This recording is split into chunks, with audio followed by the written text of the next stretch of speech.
They had their kids over their shoulders and with signs around them that said, "You care more about owls than feeding our kids." Now, normally I could have just responded to that as a political ploy, but by sheer coincidence, my kids were that age and I was carrying that way. And it was the first time I started to pause and say, "No, wait a minute, why is it us versus them? Why is it us versus them?" Because they had established an empathetic link between me and them, even though I intellectually knew what they were doing. So it didn't matter, they established that link. And I just started, I suppose, being an inconvenient environmentalist. That they pay.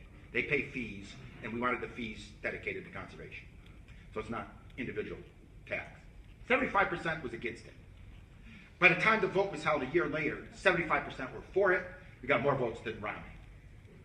Cotton, Alabama. How'd we do it? I'm going to show you 3 postcards that were mailed out, the images. These are not, think now about your classical, first thing in your mind, close your eyes and think about what's a classical conservation image.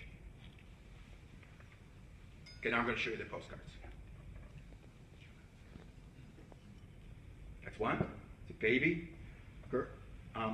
She relies on you. You rely on clean water. There's another. Kids romping at the beach. Here's the third one. That's the images that made this. But at the bottom, there was nothing non-transparent about that. The bottom says, "Vote yes on Alabama's Forever Wild Trust." The phrases reflected exactly what we're trying to do. Yeah, we see the ranchers and loggers and fishermen as our best allies.